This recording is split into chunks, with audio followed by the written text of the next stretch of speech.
मैं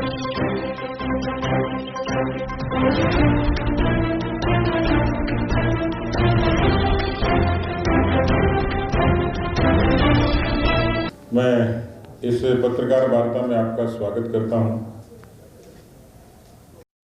राजस्थान के इतिहास में 1952 से चुनाव से लेकर आज तक कोई भी सरकार लोक कल्याण का दावा करती है, लेकिन मैं मुख्यमंत्री जी के स्वयं के अपने ही नेता के कहे शब्दों में यदि इस सरकार के बारे में कोई टिप्पणी करूं तो मेरा ये मानना है कि इस तरीके की नकारा, निकम्मी, भ्रष्ट, अकर्मण्य और अराजक सरकार मैंने नहीं देखी। मैं 90 से राजनीति में हूं, केवल राजनीतिक विरोध के नाते नहीं, क्योंकि सरकारें अपने अपने दावे करती हैं, घोषणाएं करती हैं। तो मुझे लगता है कि एक पारदर्शी तरीके से जनता की अदालत में बिना झूठ बोले, बिना किसी जो की गई घोषणा को धरातल पर उतारें। मैं रात को एक इवेंट देख रहा था सोशल मीडिया पे। मुझे लग रहा है कि राजस्थान की सरकार पर सटीक बैठता है। एक लाइव कंसर्ट था भारत जोड़ो, और उसमें सुनिधि चौहान जी ने गाना गाया, चोरी चोरी किया रे। मुझे लग रहा है कि उस कंसर्ट ने सरकार की बानगी पेश कर दी। ऐसा लगता है कि कांग्रेस के नेता राहुल गांधी से ज्यादा लोकप्रियता सुनिधि चौहान की है। और यदि भीड़ जुटाने के लिए किसी फिल्मी कलाकार का सहारा लेना पड़े, वो भी सरकार के 4 साल के जश्न पर, तो ये स्पष्ट हो जाता है कि सरकार की जमीन खिसक चुकी है। मैंने राहुल गांधी जी की पत्रकार वार्ता भी देखी और अशोक गहलोत जी की भी। बहुत सामान्य तरीके की चीजें जिनकी चर्चा अक्सर सरकार के बारे में होती है, वो चर्चा सुन सुन के आप भी बोर हो गए होंगे। अपराध के, बेरोजगारी के, भ्रष्टाचार के ये आंकड़े जब अक्सर गिनाए जाते हैं तो आपको भी याद हो गए होंगे, और हम जैसे लोग तो सपने में भी यही बड़बड़ाते हैं। इसलिए मुझे लगता है कि पर ये तो हकीकत है कि अपराध से आप भी आंख नहीं मूंद सकते, और आपकी बिरादरी पर कितने हमले हुए जिसके बारे में आप लोग ही डिमांड करते थे कि पत्रकारों की सुरक्षा के लिए कोई कानून बनाया जाए। मैं उस बात से भी थोड़ा सा इतर, आज सुबह देखा तो लगभग 19 अखबारों में बड़े बड़े विज्ञापन थे। मुख्यमंत्री जी का मुस्कुराता हुआ चेहरा, दूसरे लीडर तो कोई है नहीं। इसमें पढ़ते पढ़ते मैंने कागज भी नहीं लिख पाया, मैंने इसी पर लिखना शुरू किया। 4 साल हो गए, 27 पेज का जन घोषणा पत्र है। इस पर 27 बड़े बड़े पन्ने हैं। ये कांग्रेस का जन घोषणा पत्र है, किसी ने इसको बाइबिल भी कहा कांग्रेस का। 426 बिंदु हैं, 27 पेज हैं, और मैंने इसको गिनती शुरू करी। ये जो बड़े बड़े विज्ञापन थे, विज्ञापन देने चाहिए, मेरा ये मत समझ लीजिएगा कि मैं विज्ञापन विरोधी हूं, लेकिन सरकार के 4 साल का जब विश्लेषण करेंगे तो ये तो देखना ही पड़ेगा कि इसमें इन्होंने कुल 19 काम गिनाए हैं। 27 बिंदु, 426 घोषणाएं और काम गिनाए 19। अब प्रश्न ये है कि कम से कम इस 19 की तहकीकात तो कर लें। इसमें इन्होंने लिखा मुख्यमंत्री चिरंजीवी स्वास्थ्य बीमा योजना।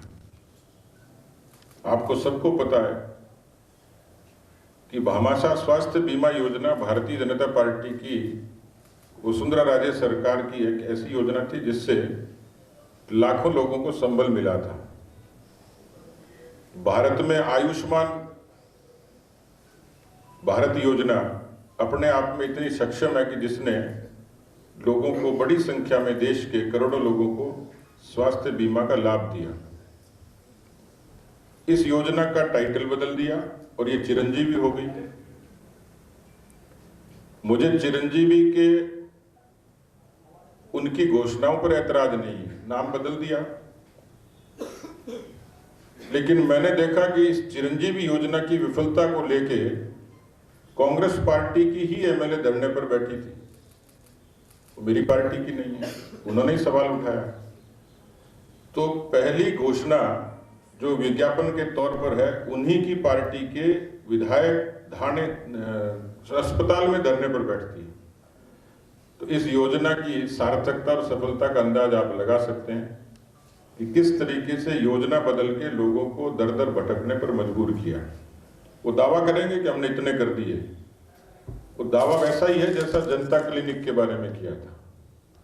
वहां न जनता है न क्लिनिक है। आप देख लीजिएगा आंकड़ों को कि विधानसभा के सत्र से पहले किसी छोटी मोटी इमारत को पुताकर उस पर जनता क्लिनिक लिख के उद्घाटन किया जाता है।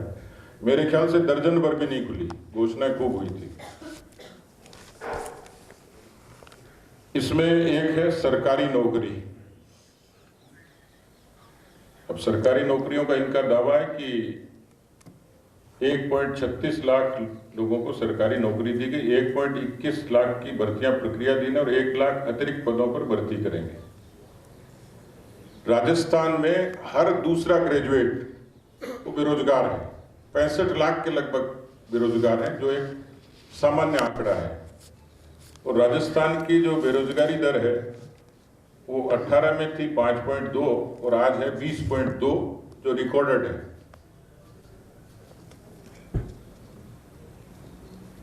एक लिखा इसमें राजीव गांधी ग्रामीण ओलंपिक खेल। आपने इन आयोजनों की अव्यवस्थाओं के वीडियोस देखे होंगे कि किस तरीके से रात को अंधेरे में बच्चियां इस बात के लिए ऐतराज कर रही थी कि उनको बुला तो लिया लेकिन उनकी रिहाइश की कोई व्यवस्था नहीं थी। मुझे राजीव गांधी खेल ओलंपिक पे भी ऐतराज नहीं, लेकिन खेलों का भी कांग्रेसीकरण कर दिया। इसमें कितने खिलाड़ी तैयार हो गए, क्या माइलेज मिला होगा, लेकिन इसको सरकारी इंस्ट्रूमेंट बना दिया पूरे आयोजन को।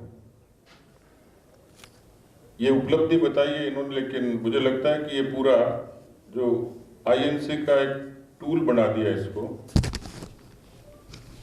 एक है इसमें Mahatma Gandhi English medium school. आप खुद जाके देखेंगे तो समझ में आ जाएगा। हिंदी स्कूलों में भी संसाधन पूरे नहीं है। 85,000 से ज्यादा पद अभी खाली हैं, लेकिन ये अंग्रेजी के स्कूल खोल के जिस तरीके की अव्यवस्थाओं का आलम हुआ, उसकी कोई बहुत पहले से प्लान नहीं था, कोई ब्लूप्रिंट नहीं था, उस पर कोई इस तरीके का एक्शन नहीं हुआ कि लोग उसका लाभ उठा सकें। लेकिन क्योंकि हमारे मुख्यमंत्री जी घोषणावीर हैं, टाइटल चुराना जानते हैं और उसके आधार पर लोगों को लुभाने की कोशिश करते हैं। पर महात्मा गांधी अंग्रेजी स्कूलों की मैं अपनी जुबान से नहीं कहूंगा, आप अपनी तरफ से आप लोगों ने खूब लिखा है। एक है मुख्यमंत्री निशुल्क यूनिफॉर्म वितरण योजना। मैंने एक आपकी कोई खबर देखी जिसमें कपड़ा बांट रहे हैं और मुख्यमंत्री जी कह रहे हैं भाई दर्जी की व्यवस्था खुद को करनी पड़ेगी। तो ये आपने योजना तो गरीब बच्चों के लिए थी, जितने का कपड़ा होगा उतना दर्जी का काम। लेकिन विसंगति बता रहा हूं कि खुद मुख्यमंत्री के हाथों से वितरित होते हुए, और वो खुद कह रहे हैं इस बात को, मैं नहीं कह रहा।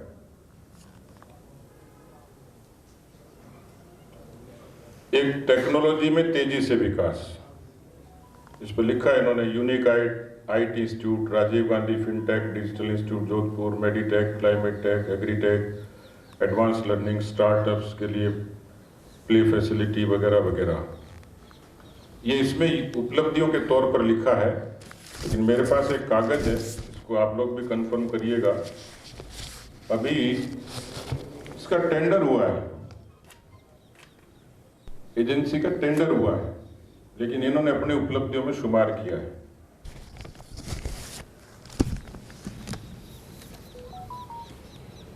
अभी इन्होंने लिखा कि सस्ती घरेलू बिजली, कितनी बार फ्यूल चार्ज के नाम से 350 करोड़ का भी वजन कंज्यूमर पर, फिर किसानों को सस्ती बिजली, मुख्यमंत्री किसान मित्र ऊर्जा योजना। अब जो सब्सिडी बीजेपी के राज में 833 रुपए की प्रति माह दी जाती थी, उसको 2.5 वर्ष तक उसका जिक्र नहीं था। फिर लगा कि ये बड़ी पॉपुलिस्टिक चीज है तो इसको करना चाहिए, किया, लीपापोती की, लेकिन आज भी उसमें भी संगति है। लेकिन कहा तो है, पर 2.5 लाख किसान आज भी उनके कृषि कनेक्शन पेंडिंग है। ट्रांसफार्मर्स को 72 घंटे में बदलने की बात कही थी, 72 दिन में नहीं बदले जाते। 2.5 लाख कनेक्शन पेंडिंग होना अपने आप में किसानों का मित्र नहीं हो सकता, वो किसानों का शत्रु हो सकता है। तो मुझे लगता है इस योजना का नाम बदल देना चाहिए। एक लिखा इन्होंने इंदिरा रसोई योजना, ये अन्नपूर्णा थी, इंदिरा हो गई, कोई दिक्कत नहीं, क्योंकि जब शासन रहा तो देश में बहुत सारी संस्थाओं का, बहुत सारी योजनाओं का नाम नेहरू गांधी खानदान के नाम पर है। इसमें भी कंपैरिजन करेंगे तो सरदार पटेल कम मिलेंगे, सुभाष चंद्र बोस कम मिलेंगे, कम मिलेंगे। अब ये इंदिरा रसोई योजना का मैंने तो एक वीडियो देखा था, मैं उस वीडियो का ज्यादा जिक्र नहीं करूंगा, आप समझ गए होंगे। ये अव्यवस्था का बड़ा कारण था। ये सामान्य चीजें जो मैंने खाली, मैं कोई तैयारी से नहीं आया, न मैं कोई आलोचना करना, लेकिन ये चमकते चेहरे के साथ में जो योजनाएं घोषित की, उन योजनाओं को भी ठीक तरीके से लागू नहीं किया। अब आप सब जानते हैं, इस अखबार को भी खोलेंगे, दूसरे पेज पे जाएंगे तो सरकार की जो नाकामी वो अपने आप इस छपे हुए अखबार के विज्ञापन के तीसरे चौथे पेज पे मिल जाएगी, इसमें भी मिल जाएगी और इसमें भी मिल जाएगी। अखबार का तीसरा चौथा पेज खोलेंगे तो कोई न कोई चीज मिल जाएगी। मैं वो आप पर छोड़ता हूँ। 19 अखबारों में इस विज्ञापन के साथ साथ बहुत चीजें हैं, लेकिन मेरा प्रश्न यह है सरकार से कि किसी प्रदेश की जो समृद्धि है, उसका विकास है, वो एक कारक पर निर्भर करती है सबसे ज्यादा। अभी जो स्थायी विकास का जो इन्होंने बताया, इसमें 2018 में हम ओवरऑल जो हमारी ग्रोथ है, डेवलपमेंट है, हम थे 12वें नंबर पे और 2021 में हम पहुंच गए 24वें नंबर पे। यानी सरकार की अपनी जो विकास की जो रफ्तार है, वो मैं बता रहा हूं कि हम कितना नीचे आते चले गए। मैं कभी सुनता था कि जो दक्षिणी अफ्रीकी देश हैं, उनमें इस तरीके का गरीबी, भूखमरी, अव्यवस्था, लूटपाट, बेकारी, यदि राजस्थान का दृश्य देखेंगे 5 लाख करोड़ के कर्जे के बाद और राजस्थान की इस पूरे स्टैटिस्टिक्स को, तो कोई आश्चर्य नहीं कि उन्हीं अफ्रीकी देशों की तुलना में राजस्थान वहीं खड़ा हो। लेकिन मैं इस 19 योजनाओं में मुझे ताज्जुब हुआ कि मुख्यमंत्री जी ने इसमें जो सबसे बड़ा कारक है वो है किसी भी प्रदेश की कानून व्यवस्था, सबसे बड़ा कारक है। यदि यहां निवेश आएगा तो यहां शांति होगी, सहूलियत होगी, सुरक्षा होगी, तो ही आएगा। 10,000 करोड़ के MOU है, कितना एग्जीक्यूशन हुआ बता दें? 10 लाख। जो MSME और छोटे उद्योग हैं वो धीरे धीरे आस पड़ोस के प्रदेशों में जाने लग गए। जब उनसे पूछते हैं क्यों जा रहे हो, तो सहूलियत, सुरक्षा और सम्मान ये मिलता है, इसलिए हम गुजरात जा रहे हैं, इसलिए मध्य प्रदेश जा रहे हैं, इसलिए महाराष्ट्र जा रहे हैं। तो सबसे बड़ा पैरामीटर कोई किसी प्रदेश की तरक्की का, किसी प्रदेश की सुरक्षा का, शांति का सबसे बड़ा कारक है तो लॉ एंड ऑर्डर, कानून व्यवस्था है। मुझे ताज्जुब हुआ इस फोटो के साथ में इस 19 उपलब्धियों में कानून व्यवस्था के बारे में कोई जिक्र नहीं है। और होता क्यों? अब उन्होंने आज की प्रेस में भी कहा है कि इसलिए ज्यादा मुकदमे दर्ज हो गए कि हमने एफआईआर फ्री कर दी थी। 8,31,000 मुकदमे, रूह कांप जाती होगी। ये वही दृश्य है कि किस तरीके से एम्बुलेंस के कर्मी से रोटी मांगती अबला के साथ में उसकी अस्मत से खिलवाड़ हो जाए। कोई व्यक्ति कहीं सुरक्षित नहीं है और इसलिए इस पूरे विज्ञापन के एक पन्ने पर कानून व्यवस्था का उल्लेख नहीं होना इस अशोक गहलोत सरकार की 4 साल की बड़ी विफलता मानता हूं मैं इसको। मुझे मित्र बता रहे थे कि छोटे उद्योगों को तो 5 तरीके के टैक्स लगे, आएंगे कैसे? 5 तरीके के सेस लगे, इसलिए नए उद्योग, छोटे उद्योग, एमएसएमई, इसको तो कोई प्रमोशन की मुझे लगता है कोई दृष्टि नहीं है।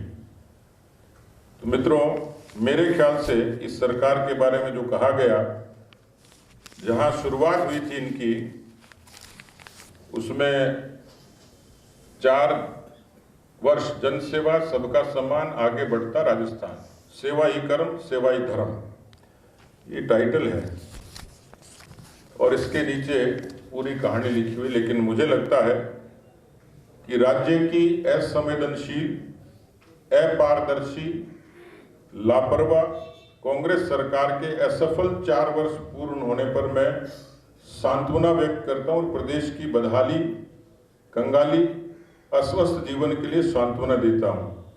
और इसलिए मैंने जन आक्रोश के माध्यम से राजस्थान की जनता को, राजस्थान के कार्यकर्ताओं को ये अपील की है कि आइए हम सब मिलकर राजस्थान के चहुमुखी विकास के लिए पूरी निष्ठा और संकल्पबद्धता से कदम उठाएं और मन, वचन, कर्म से इस बुरी सरकार को उखाड़ फेंकने के पुनीत काम में सहभागी बनकर अपनी भूमिका निभाएं। 4 साल की जो पूरी, मुझे लगता है कि आज के विज्ञापन पर मैंने इसलिए फोकस किया कि मैं रात को 1:30 बजे आया पोखरण से, और स्वाभाविक है आपकी और हमारी आदत में कि सबसे पहले हम अखबार के पन्ने पलटते हैं। तो मुझे 19 अखबारों के उन सबसे बड़े पेज पर मुस्कुराते हुए चेहरे के साथ ये सारी वानगी दिखी, और अंदर के पेज जो जो खोलते चला गया तो वही खबरें जो समाज को उद्वेलित करती हैं, वही खबरें जो प्रदेश को शर्मसार करती हैं, वही खबरें जो राजस्थान की सरकार के लोक कल्याण के दावे की पोत खोलती हैं। इसलिए मैंने इसको फोकस किया। आज 17 दिसंबर को सरकार के 4 साल पूरे हो गए, लेकिन किन परिस्थितियों में, किन हालातों में वे ये आप लोगों के समक्ष हैं। वो कुछ भी दावा करेंगे, कुछ भी कहेंगे, लेकिन ये ध्रुव सत्य है कि सरकार के खिलाफ केवल एंटी इनकम्बेंसी नहीं है, रिजेंटमेंट है, आक्रोश है भारी। और उस आक्रोश का कारण ये सारे मुद्दे हैं। किसानों से कितनी ठगी हुई, ये मित्र की बात कर रहे हैं। 18,000 किसानों की जमीन है, ये मेरे विधानसभा के सवाल में सरकार ने जवाब दिया है। 18,000 किसानों की जमीनें कुर्की के कगार पर है। 200 से ज्यादा किसानों ने आत्महत्याएं कर ली।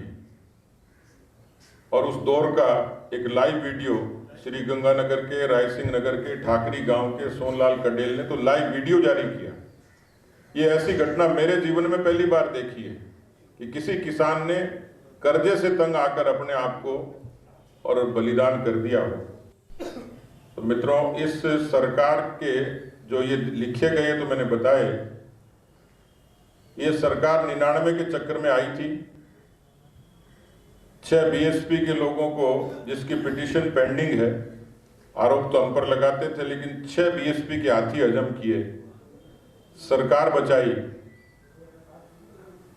उस सरकार के 4 साल के पूरे कालखंड को देखें तो कोरोना का कुप्रबंधन भी इनके हिस्से में है। 52 दिन की बाड़ेबंदी, दुनिया की कोई भी सरकार 52 दिन बाड़े में बंद नहीं रही। राजस्थान की अनूठी सरकार है जो बाड़े में बंद रही। यही पार्टी, यही सरकार है जो अपने पीसीसी के चीफ को, डिप्टी चीफ मिनिस्टर पर राजद्रोह का मुकदमा लगाती है। ऐसा देश के राजनीति में कभी अवसर नहीं आया कि जब किसी चुनी हुई किसी सरकार के 80 से ज्यादा विधायकों ने स्पीकर को विधिवत रूप से लिखित इस्तीफे पेश कर दिए हों। ये दिगर बात है कि उसमें हाईकोर्ट में भी पीआईएल हो गई, स्पीकर को भी फैसला करना है, लेकिन राजस्थान की जनता स्टेटस तो जानना चाह रही है कि सरकार कौन चला रहा है। जिन्होंने इस्तीफे दिए वो मंत्री पद पर काबिज हैं, वही फाइलों पर साइन कर रहे हैं, वही सरकार चला रहे हैं। तो 4 साल में मुझे लगता है कि सबसे ज्यादा ठगा कोई गया, सबसे ज्यादा अन्याय कोई हुआ, उससे पीड़ित कोई रहा तो राजस्थान की जनता रही। कांग्रेस के इस किस्सा कुर्सी के खेल ने राजस्थान की हर आवाम को ठगा। इसलिए मैं आज इस 4 साल में मेरा फर्ज था कि मैं आप सब लोगों के समक्ष सरकार की जो चुनी हुई कुछ चीजें जो उन्होंने कहा, जो करोड़ों रुपए के विज्ञापन के जरिए उन्होंने अपनी तस्वीर दिखाई है, वो आपके सामने पेश करूं। धन्यवाद। देखिए, सीएम साहब कह रहे हैं कि राजनीति से संन्यास लूंगा तो पीएम सेशन की तरह ट्रेनिंग स्कूल खोलूंगा। कौन कौन जाएगा उसमें ट्रेनिंग लेने? कौन कौन जाएगा? भगवान न करे ऐसा दिन कोई दिखाए कि कोई उनकी स्कूल में जाए,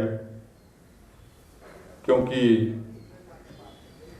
Ashok Gehlot school of politics ये यदि होगा तो झूठ बोलना कैसे सीखा जा सकता है, घोषणाएं करना कैसे सीखा जा सकता है। इसकी ट्रेनिंग तो जरूर मिल सकती है, पर राजनीति की ट्रेनिंग जैसी राजस्थान की परंपरागत राजनीति किसी जमाने में रही, उसकी ट्रेनिंग की गुंजाइश तो मुझे लगती नहीं है।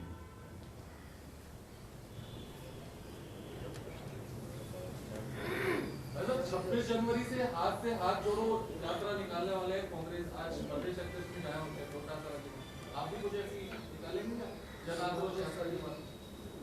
नहीं, उनको हाथ जोड़ने से काम नहीं चलेगा, उनको पैर भी पकड़ने पड़ेंगे, फिर भी परिणाम वही होगा जो मंजूर खुदा होता है। सर, आपने सरकार की विफलताएं गिरा दी, लेकिन आप भी मानते हैं कि बीजेपी भी विपक्ष के रूप में असफल साबित हुई है, क्योंकि रीट जैसा इतना बड़ा घोटाला हुआ, लेकिन उसमें भी न तो बीजेपी किसी भी आरोपित मंत्री का इस्तीफा करा पाई और न ही सीबीआई जांच करा पाई। ये आपका सवाल हो सकता है और आपकी सोच हो सकती है, लेकिन पिछले 4 वर्षों का मैंने जिक्र किया। 4 वर्षों में 2 साल कोरोना के कालखंड में गए, क्योंकि वो स्मृति से लोप हो जाती है चीजें। 2 वर्षों में मुझे इस बात की खुशी है कि भारतीय जनता पार्टी का राजस्थान की इकाई का एक सामाजिक चेहरा लोगों के सामने आया।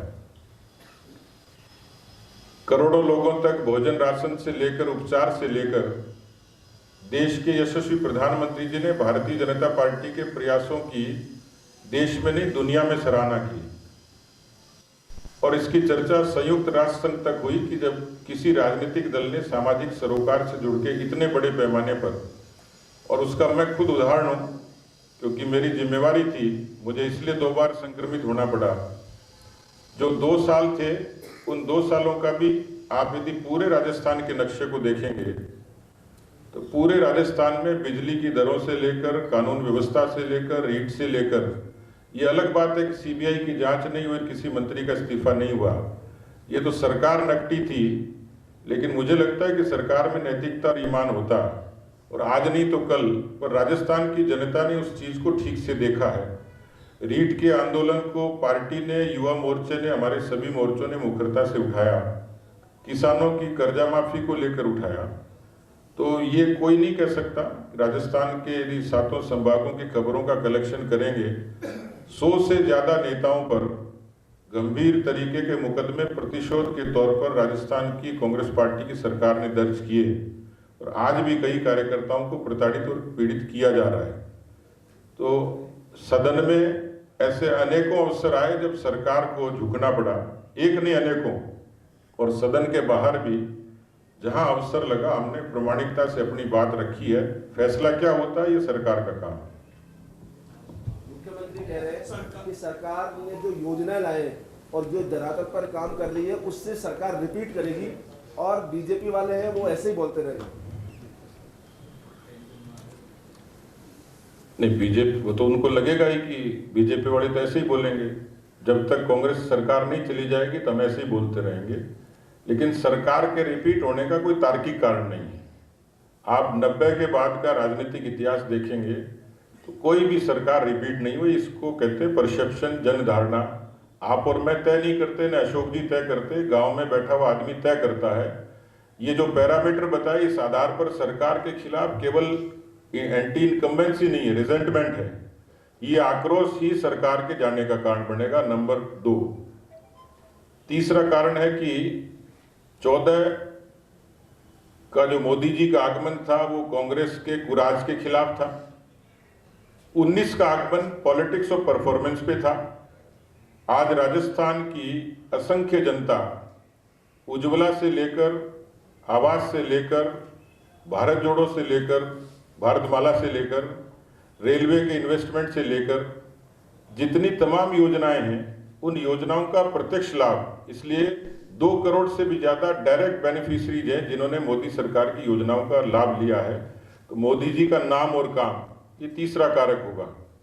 चौथा कारण होगा, इससे पहले पार्टी का ऑर्गेनाइजेशन था, लेकिन आज हम नीचे धरातल पर इतने पुष्ट हैं कि हमारा कार्यकर्ता किसी भी राजनीतिक हमले का जवाब देने के लिए सक्षम है और 2023 के लिए पूरे तरीके से प्रतिबद्ध है।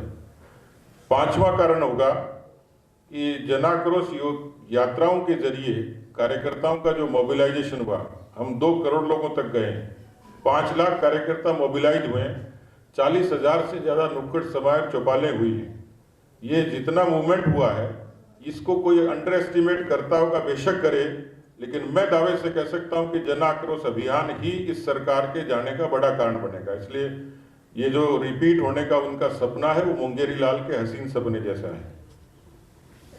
कल राहुल गांधी की जो प्रेस कॉन्फ्रेंस थी उसमें ये बोला गया है कि बीजेपी देश में नफरत और डर फैला रही है और ये जो आपकी जन आक्रोश यात्रा है उसके माध्यम से आप इसे हटाना चाहते हैं। वहीं दूसरी ओर जो भारत जोड़ो यात्रा है वो राजनीति की यात्रा नहीं, वो भारत जोड़ने में विश्वास करते हैं, जबकि आप तोड़ने में। क्या कहेंगे? मुझे लग रहा है कि ये यात्रा कांग्रेस की राहुल गांधी जी को देश से जोड़ने की यात्रा है, क्योंकि अभी तक जुड़े नहीं थे वो। दूसरा, आदमी भला है लेकिन इस पूरी यात्रा को इवेंट बना दिया। यात्रा चंद्रशेखर जी ने भी की थी, यात्रा बहुत लीडर्स ने की, और भारतीय जनता पार्टी पर वो आरोप लगाते हैं यात्राओं की पार्टी है। तो अडवाणी जी की यात्रा से लेकर मुरली मनोहर जी की एकता यात्रा से लेकर जो उद्देश्य और पर्पस था वो दिखता था। अब ये पता नहीं लग रहा कि यात्रा टाइम पास करने के लिए निकाल रहे हैं या कांग्रेस को जोड़ने के लिए निकाल रहे हैं, क्योंकि अभी राजस्थान में तो ऐसा दृश्य लगता नहीं, क्योंकि जब ये यात्रा निकलेगी उसके बाद क्या दृश्य होगा कह नहीं सकते। तो इस यात्रा का मुझे नहीं लगता, नहीं तो सुनिधि चौहान की जगह राहुल गांधी को ही लोग देखने और सुनने के लिए आते हैं। एक इवेंट बना दिया। मुझे लगता नहीं कि ये यात्रा कांग्रेस को भी जोड़ पाएगी। शायद इतिहास को भूल जाते हैं। इस देश को तोड़ने का काम ये राहुल गांधी जी के पुरखों ने किया है। सबको पता है इस बात का। इतिहास वहीं से शुरू होता है 52 के बाद, कि नेहरू जी की महत्वाकांक्षा और जिन्ना की महत्वाकांक्षा ने देश का विभाजन करा। ये प्रमाणिक सत्य ऐतिहासिक है, ये मेरी बनावटी बात नहीं है। तो इतिहास को शायद भूल गए होंगे। भारत पहले से जुड़ा हुआ है, भारत आज से नहीं जुड़ा। भारत की जो सांस्कृतिक, राजनीतिक, सामाजिक जो एकता है, और कश्मीर से कन्याकुमारी तक और कच्छ से कामरूप तक जो दृश्य है, वो राहुल गांधी जी के खानदान की देन नहीं है। इसलिए वो हम पर आरोप बेशक लगाएंगे कि वो निराशा दिखती है। आज कांग्रेस पार्टी कश्मीर से कन्याकुमारी तक और कच्छ से कोहिमा तक विचार से, नीति से, व्यवहार से नकार दी गई, इसलिए उनको लगता होगा हम नफरत फैलाते हैं, क्योंकि वो सत्ता से बाहर नहीं रह सकते थे। आज देश की सरकार ने भारत को बेहतरीन तरीके से जोड़ा है। उड़ान के जरिए जोड़ा है, उन्होंने सड़कों के भारतमाला के जरिए जोड़ा है, वंदे भारत के जरिए जोड़ा है। तो जोड़ने के कई कारक थे, मन की बात के जरिए जोड़ा है। तो भारत को सांस्कृतिक रूप से, राजनीतिक रूप से, सामाजिक रूप से जोड़ने का काम कोई कल्पना नहीं करता था कि नॉर्थ ईस्ट में सड़क भी बनेगी और रेल भी चलेगी। कोई कल्पना नहीं कर सकता था कश्मीर में शांति बहाली होगी। कुल मिलाकर उनका जो आरोप है नफरत को लेकर, बाकी चीज़ों को, मुझे लगता है घिसा पिटा सा आरोप है, उस पर भारत की जनता ने संज्ञान नहीं लिया। मेरा ये सवाल था कि कांग्रेस सरकार के घपले, घोटाले और भ्रष्टाचार पे आपने ये मुद्दे उठाए। आपकी जो बीजेपी की पुरानी जो सरकार थी पहले, इससे पहले तो शांति धारीवाल का एकदम पट्टे में नाम आया था, जो कि अब वो उन्होंने क्लीन चिट हो गई है सरकार में। इस तरह की चर्चा है कि कई सौ करोड़ के घपले घोटाले फ्रंट यूवर कोटा में हो रहे हैं, वहाँ अगर जाके लोगों से बातचीत की जाती है। तो 2023 में आपकी सरकार आने पर इनकी जाँच कराएंगे इन सब मामलों की? हम बुलडोजर चलाएंगे। 2023 में भारतीय जनता पार्टी की सरकार आएगी और किसी को नहीं बख्शा जाएगा। राजस्थान की जनता के लिए हम जवाबदेह हैं। राजस्थान की 8 करोड़ की जनता के लिए हम इस संकल्प के साथ काम कर रहे हैं और संकल्प के साथ जाएंगे कि राजस्थान को जिन्होंने लूट और झूठ का खेल बना दिया, राजस्थान में इस तरीके का भ्रष्टाचार कहीं नहीं दिखा। राहुल गांधी जी की पैदल यात्रा चल रही है, हर 12 किलोमीटर पर जब कदम रखते हैं तो कोई जगह ऐसी नहीं जहां अधिकारी और कर्मचारी ट्रैप होता हो नहीं मिला होगा। इसलिए इस सरकार के जितने काले कारनामे, जितने कच्चे चिट्ठे हैं, यदि भ्रष्टाचार की अनियमितता है तो निश्चित रूप से भारतीय जनता पार्टी एक जिम्मेदार राजनीतिक संगठन है। सरकार आएगी, लेकिन हम किसी को बख्शने वाले नहीं हैं। आपने शुरुआत की पेपर में एड से, तो एक प्रदर्शनी भी लगाई गई है जवाहर कला केंद्र में, क्या आपने वो प्रदर्शनी देखी? उसके बारे में कुछ कहेंगे? मैं देखने के बाद कहूंगा और मैं देख के आपको फोन करूंगा। मैं प्रदर्शनी तो नहीं देख पाया, लेकिन मैं तो कांग्रेस की रामलीला देखने में व्यस्त था। सर मेरा एक क्वेश्चन और है, अभी श्रद्धा मर्डर केस थमा भी नहीं है कि आज जयपुर के एक पॉश इलाके में सेम श्रद्धा मर्डर केस को ही रिपीट किया गया। क्या हम ये उम्मीद कर सकते हैं कि जब बीजेपी की सरकार आएगी तो महिला अपने आप को सुरक्षित महसूस करेगी? बड़ा यक्ष प्रश्न है और ये प्रश्न मैं इसको चुनौती के रूप में लेता हूं और मैं एक जिम्मेवार व्यक्ति के नाते मैं किसी भी भूमिका में रहूं, लेकिन राजस्थान की बहन बेटियों की सुरक्षा ये हमारी प्राथमिकता में होगी।